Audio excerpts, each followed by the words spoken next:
Nós temos aqui um copo com água e atuando sobre ele a aceleração da gravidade. Na imagem se segue, nós temos o copo de água deslocado para a direita.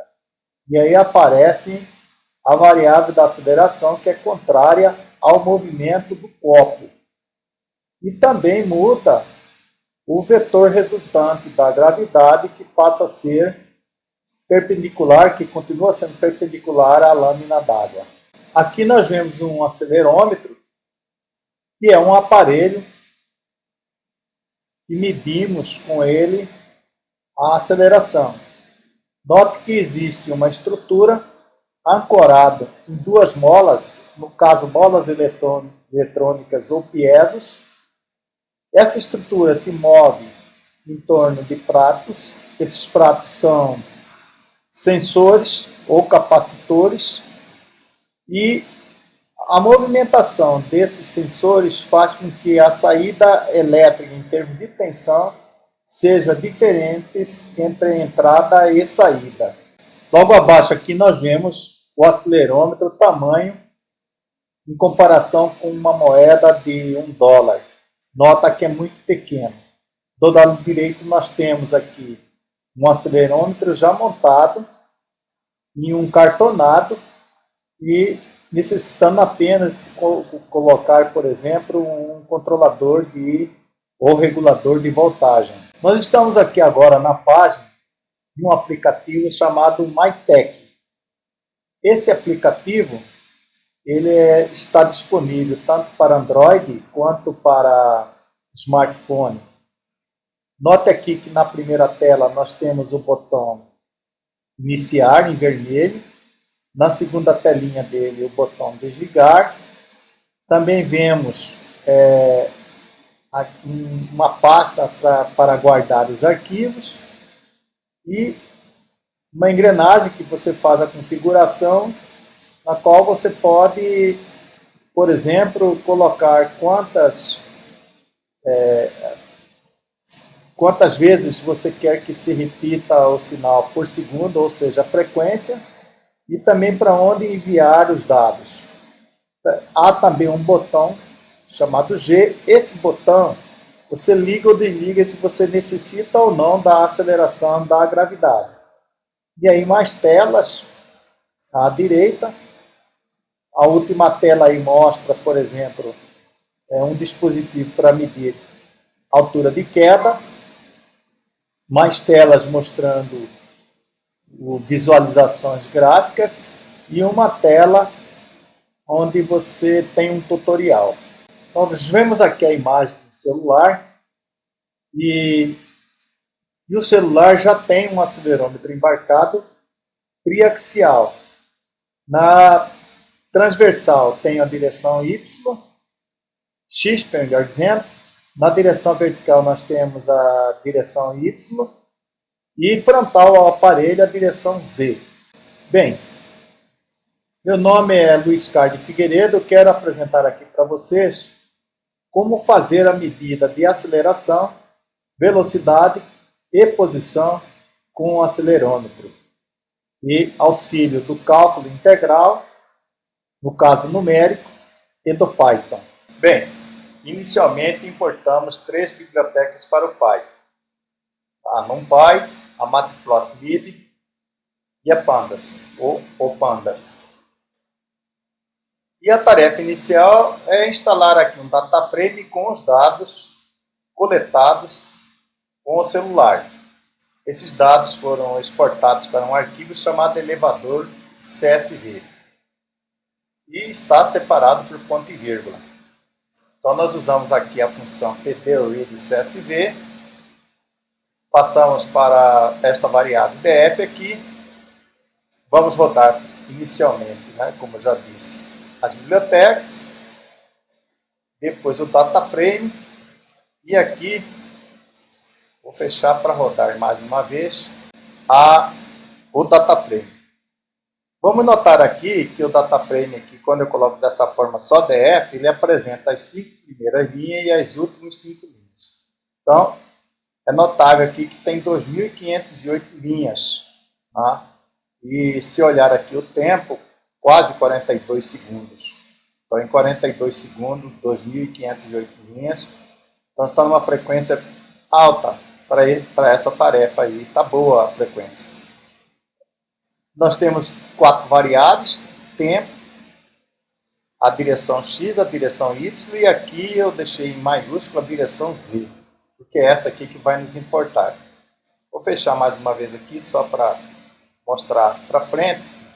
Esse script não é a primeira vez que eu faço. Em outras vezes, utilizando esse aplicativo, nós notamos que a partir da linha 61 é que ele passa a ter uma certa coerência na visualização gráfica. Por exemplo, se eu der aqui, fizer aqui um comentário nesta linha e rodar, a gente percebe aqui uma visualização gráfica muito difícil de ser identificada qualquer coisa. Então é a partir da linha 61 é que passa a ter uma certa coerência. Então eu vou agora tirar o comentário, rodar mais uma vez. Então percebemos aqui os dados que foram coletados pelo acelerômetro. Bem, é muito difícil perceber esses dados, porque aqui nós estamos com um limite que varia aqui em torno de mais ou menos 1 segundo até 41, 42 segundos.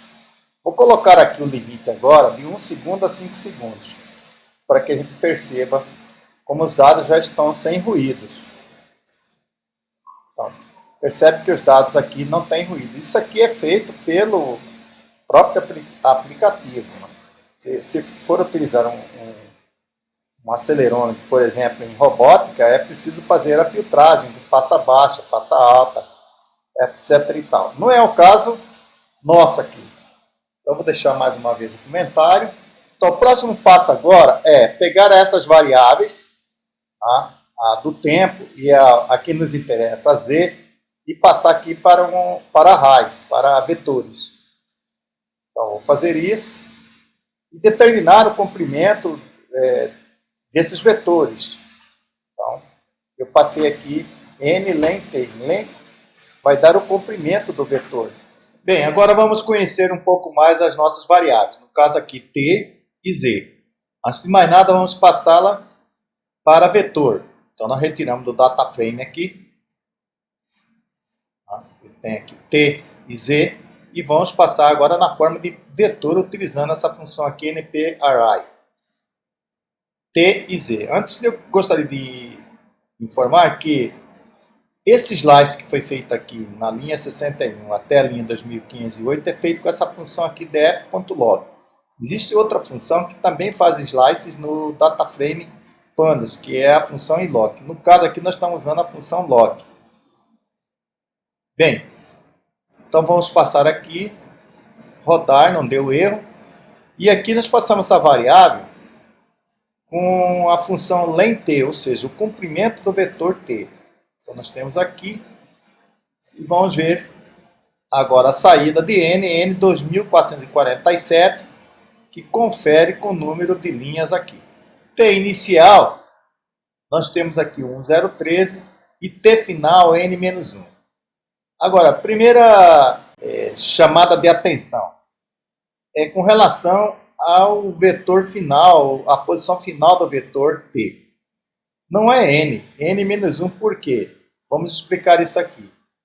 Porque aqui não está o total, mas se, por exemplo, colocar aqui df, então note que eu tenho aqui o índice começando com 0. Né? Se eu tirar aqui, então eu tenho começando com 0 e terminando com 2507 ou 2508 linhas. Mas note que a última linha é 2507, não 2508. Por quê? Porque o índice começa com 0. Então, por isso que a posição última de qualquer vetor é o comprimento do vetor menos 1. Então, se nós passarmos aqui, nesse caso, n como o comprimento do vetor, então a última posição será n menos 1. Então, vamos agora rodar este aqui, mais uma vez. Me interessa agora saber a posição do vetor quando ele inicia com 0, não com 1013.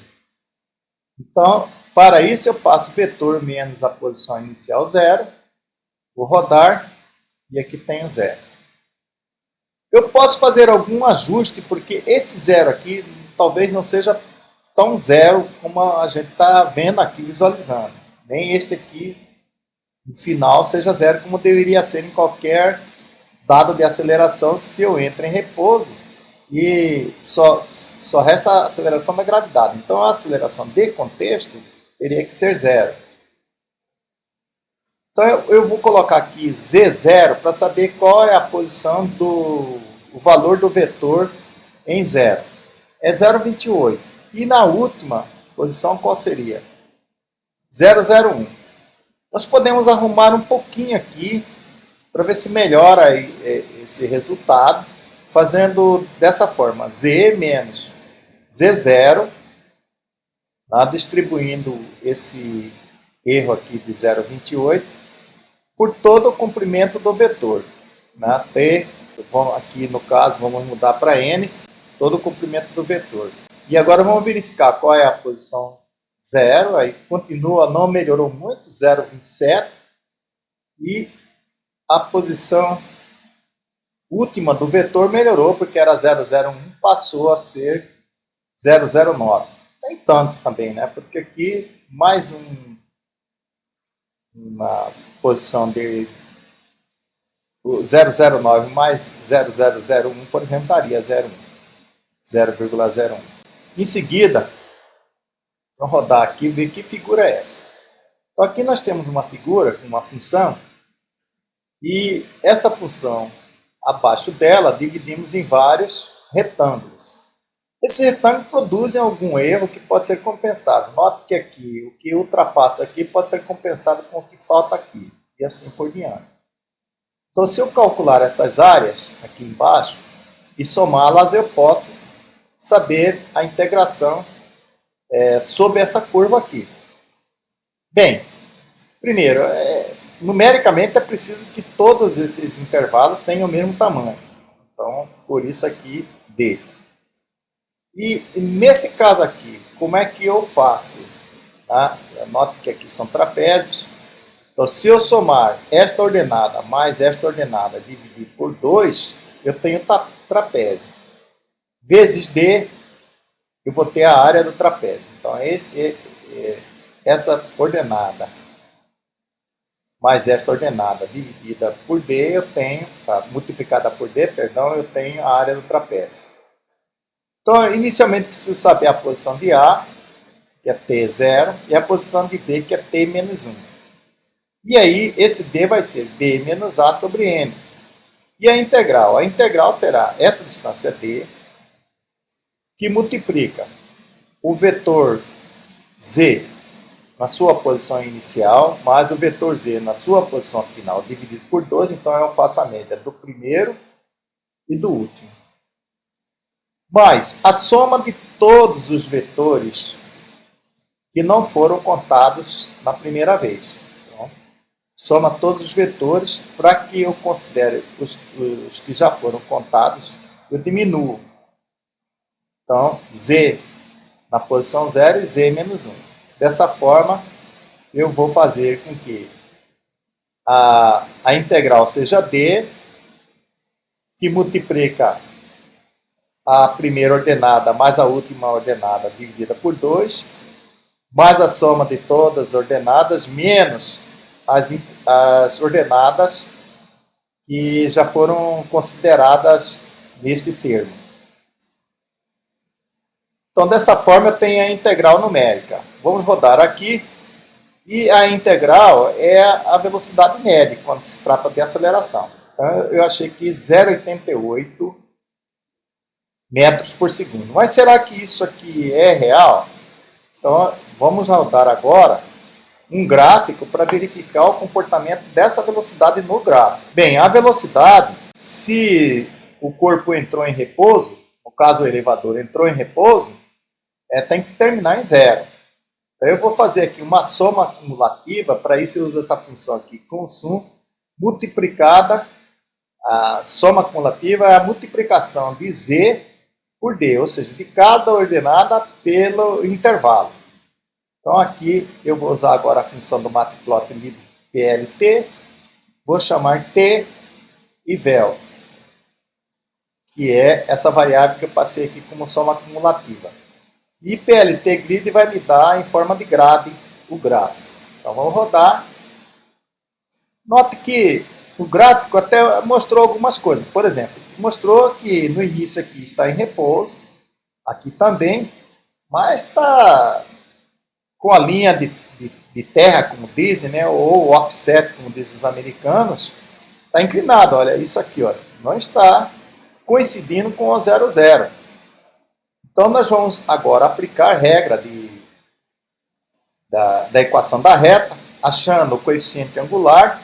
Como é que eu faço isso? Eu pego a posição do vetor inicial, a ordenada inicial menos a ordenada final menos a ordenada inicial, dividida pelo tempo final menos o tempo inicial. Então, só repetindo. Ordenada final menos ordenada inicial, dividida pela abscissa final menos posição da abscissa inicial.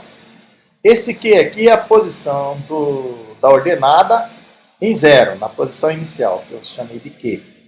Então, a velocidade corrigida será a velocidade menos o coeficiente angular calculado, vezes quem? Vezes t, mais q. E aí vamos passar uma função aqui, que é a função gráfica, pltplot t velcore, pltgrid. Vamos rodar e verificar o que acontece. Então, note que agora eu tenho aqui um vetor, né, que tem um comportamento como era esperado. Por exemplo, quando nós entramos aqui no elevador, não houve aceleração no sentido vertical. Quando o elevador começa a funcionar, então rapidamente assume uma aceleração, e aí essa aceleração se mantém constante, né? Não é bem constante aqui, mas podemos considerar a grosso modo constante. Quando termina o movimento do elevador, que entra em repouso, imediatamente vem aqui para a posição zero. Outras considerações precisamos fazer aqui. Por exemplo, eu vou passar aqui A1, B1, D1 e calcular mais uma vez a integral. Nesse caso, a integral aqui vai me dar a posição, ou, como diria outras pessoas, o deslocamento, tá? que eu estou chamando de IL. Então, repare que é igual a essa integral aqui, só apenas mudei o nome das variáveis, né? A1, B1, D1, IL e L. Então, vamos rodar. E nota que deu 31 metros. Tá? Então, o deslocamento 31 metros. Era o que eu estava esperando, entre 30 a 31 metros, 31 metros e meio. Eu estou mais ou menos na posição de 10 andares aqui. Eu preciso fazer com que esta parte não seja contada no gráfico do deslocamento ou de posição. Então, eu preciso fazer um slice aqui e outro aqui, ou seja, dois cortes. Isso pode ser feito com programação, com looping, de modo que identifique um trigger, por exemplo, que quando Z assume uma posição maior que um determinado valor, ele passe a contar como zero. Eu prefiro não fazer isso, manualmente dá para se fazer. Então, na posição 200 desse vetor, e na posição 295, eu vou ter exatamente essas duas posições aqui. E aí, claro, dá para calcular. Aí eu fiz isso. E passei T já na posição 0 mais uma vez. E a mesma coisa com a velocidade corrigida. Tá? Então, a velocidade corrigida agora é a mesma que está aqui, mas mudando essa posição inicial. Então, vamos rodar. Então, agora ficou algo desse tipo aqui. Note que a diferença está que nós retiramos esse trecho inicial e esse trecho final. Com isso, agora, a velocidade média foi para 0,94 metros por segundo. Se melhorou por quê? Porque eu peguei esta área aqui, tá? Que é IL, que é a integral, e dividi pelo tempo. Então, eu tenho a velocidade média em 0,94. Vamos achar agora o que corresponderia ao deslocamento. Então, vamos rodar aqui. Então, aqui está o gráfico do deslocamento. Note que aqui começa com 0, então vai dar mais ou menos em 31, porque aqui ele deixa de acumular. E ainda não ficou muito perfeito, porque deveria ser uma reta, mas já é alguma coisa que dá para você analisar. Nesta imagem aqui, nós temos 3 posições da função fxi menos 1, fxi mais 1, correspondente às variáveis independentes aqui, xi menos 1, posição xi menos 1, xi e xi mais 1. Nesse caso, eu posso construir 3 derivações aqui, uma derivação no ponto, uma derivação a ré, como se diz, e uma derivada à frente. Bom, esse algoritmo eu já expliquei em outras aulas, então aqui eu só estou passando ele como ele é. Primeiro, eu construo aqui uma variável, um vetor de zeros, que será preenchido pelo for. A posição inicial é t0, o comprimento é o comprimento do vetor, a posição final do vetor é n-1 e o intervalo b menos a sobre esse n aqui, que é o comprimento do vetor. E aqui passa um for para 3 situações. Quando for igual a 0, quando for igual a n-1 e quando não for nem este caso aqui, nem este, for central. Bom, não esquecendo agora que eu tenho que passar esse vetor aqui para essa posição, z 200,195. Note que aqui o que eu fiz foi passar a posição de velocidade corrigida, mas de z eu não tinha feito. Então eu tenho que fazer aqui a posição de z para mostrar uma comparação entre a aceleração corrigida e a aceleração que foi coletada conforme o acelerômetro. Vamos rodar. Então, rodando aqui, vou rodar mais uma vez, não houve erro, e rodar aqui essa aceleração, consertando aqui Z, passando 200 para 2.195, que eu tinha feito isso aqui apenas com a velocidade corrigida. Então, note que a aceleração agora, corrigida, é azul, quase não aparece. A aceleração em laranja aqui, que é a original, está por cima. Essa outra posição, só para o modo de comparação, nós fizemos aqui. Bem, mas isso aqui demonstra que é possível construir algoritmos com aparelho celular, de modo que se demonstre tecnicamente as técnicas de integrais e derivadas com o uso do Python. Espero que vocês aproveitem. Eu vou deixar esse script também disponível no GitHub. E, enfim, aproveitem. Até a próxima.